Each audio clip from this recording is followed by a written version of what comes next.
In the mid-1900s, the trend of epic science fiction and fantasy was on the rise, with series such as J.R.R. Tolkien's Lord of the Rings, Arthur C. Clarke's 2001: A Space Odyssey, and of course the quintessential science fiction epic Frank Herbert's Dune. Frank Herbert was inspired by the dunes in Oregon while he was on a job writing a paper on the reclamation of the dunes through poppy grasses and became interested in deserts and countries with desert climates and ecology. These new interests, mixed with Herbert's previous interests in messianic religions, led him to discover a connection between desert climates and the creation of messianic religions such as Judaism, Christianity, and Islam. Herbert also held the belief that feudalism was the natural state in which humanity falls into, some giving up their own personal responsibilities to be ordered by those deemed higher than themselves. The basic plot of Dune is that in the distant future, there is a feudal interstellar society with an assortment of noble houses that control different planetary sectors. The main focus is on a teenage boy named Paul Atreides, son of Duke Leto Atreides, who is in control of one of these planetary sectors. His family is given control over the planet Arrakis, also known as Dune, by royal decree from the Emperor. Dune is the only planet that is able to produce a very important substance called the spice melange, which is a hallucinogenic drug that has the ability to extend life and heighten mental capabilities, including allowing some to see the future. It is also highly addictive, to the point where withdrawals are always fatal.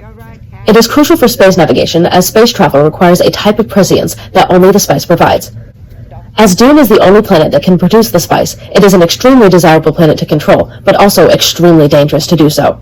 The Emperor gave Dune to the Atreides family in an attempt with House Harkonnen to wipe them out, as Atreides' growing power and popularity threatened both the Emperor's House of Corino and House Harkonnen. The rest of the story explores the multi-layered interactions of politics, religion, ecology, technology, war, and human emotion, as the factions of the Empire confront each other in the struggle to control Arrakis as well as the aftermath that follows.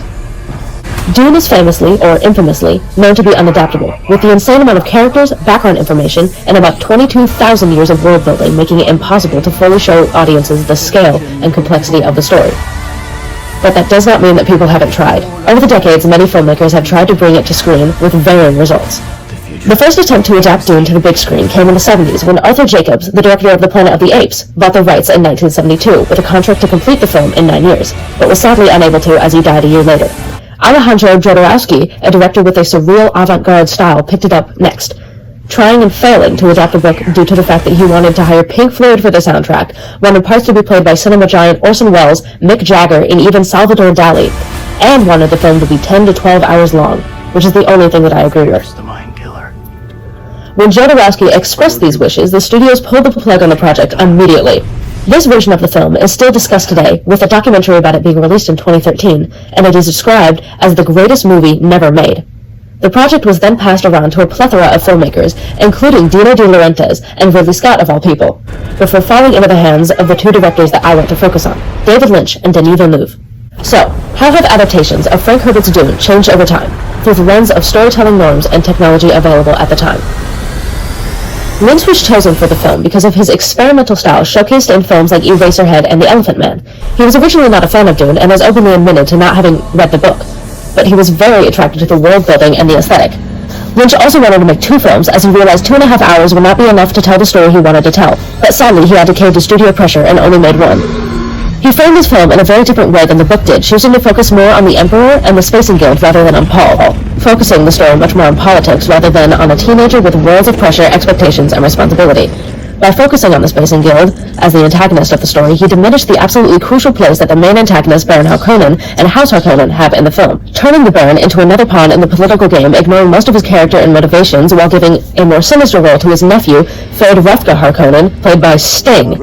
And while he is still shown to be plenty evil, keeping teenage boys as pets, for example, he is much less formidable. Lynch's Dune is also described as being less of a movie and more of a highlight reel of key moments from the book, as many subplots and background information were omitted, sadly making much of this film incomprehensible. Lynch changed the story immensely, as Paul Atreides was originally not the hero of the story, but a kid who was put on a pedestal as a messiah and becomes the catalyst of the second most deadly jihad in known history. Lynch breaks the main problem of the story, the Spacing Guild's desire to kill the Atreides family instead of focusing on House Harkonnen as the antagonist, as well as the major themes of hero worship, charismatic dictators, and the question of to what extent are people willing to go to for the future good of humanity. Science fiction films were not a good medium to use to explore questions like this, as the most popular science fiction series at the time, Star Wars, as well as many others like Flash Gordon and Alien, focused on cut and dry good and evil, with the dark side and the light side of the Force being the best example. Villeneuve had been a fan of Dune since he was a teenager, when he found it in a bookshop and thought the cover looked cool. He completely fell in love with the character of Paul and his feelings of extreme isolation, the burden of his family history, and his feeling of finally being free when he's able to connect with the native Fremen people of Dune. Villeneuve found Dune around the same time he was discovering his love for filmmaking, sparking his desire to create a Dune adaptation in the future, all the way back when he was a teenager. As someone who discovered Dune as an adolescent around the same age as the main character, the importance of the nuances of Paul's personality and motivation stood out to him as he chose to frame his adaptation around Paul instead of making the greater world's politics drive the story. Villeneuve was thankfully able to convince studios that he would be able to make Dune adaptable to the big screen, even though it has a history of being unadaptable. Past examples of other stories with similar scale to Dune, like Lord of the Rings, being able to find success gave him hope and gave studios incentive, as Dune Part 2 would only be greenlit if Dune Part 1 grossed over $200 million. He was also able to convince studios to split Dune into 2 movies, thankfully avoiding the pitfalls that Lynch fell into and giving him the ability to bring in more layers of the book and to create more nuance with the relationships between the characters. While Dune Part 2 isn't out yet, the seeds of Paul's grey morality have already been sown, showing much more devotion to the book's original intent. In modern times, it is so much easier to create visual effects digitally than it was back in the early 80s. What modern filmmakers can do very simply and easily had to be done painstakingly over months of editing time. The blue within blue eyes were incredibly difficult to make as no one knew how to. The original plan was to use contact lenses, but they covered the entire eye instead of just the iris, and were very uncomfortable, and would also get infected easily due to the poor air quality on sets. Instead, the eyes were rotoscoped on, frame by frame in post-production, adding weeks, maybe even months to the time needed for editing. The infamous shield scene took a whole year to make. There were no 3D programs that they were able to use, but they wanted to emulate a 3D look. They were created by rotoscoping out squares and rectangles and using an optical printer to paste them on frame by frame, and each layer behind the shields were shifted to imitate refractions. And if you look closely, any black line you see wasn't intentional but was actually a misalignment in layers. Any of the effects that took place in space looked incredibly dated, as they lacked the quality that movie-going audiences expected after being exposed to films like Star Wars that made space travel look cool and exciting. Part of this was because of Lynch's hatred of anything that looked familiar. He wanted everything to look like his own, and to not have any visual influence from anyone. The sandworms were filmed on stages using deserts of microballoons, which are microscopic glass beads to keep scale. Scenes with the sandworms were filmed at incredibly high speeds to make it look like a real sand flying through the air, which was groundbreaking for the time. The wires that were used on the Hunter Seeker had to be blackened instead of metallic like usual, because they didn't have the facilities for wire removal. Lynch's ornithopters were literally just a room with 2 windows and a blue screen.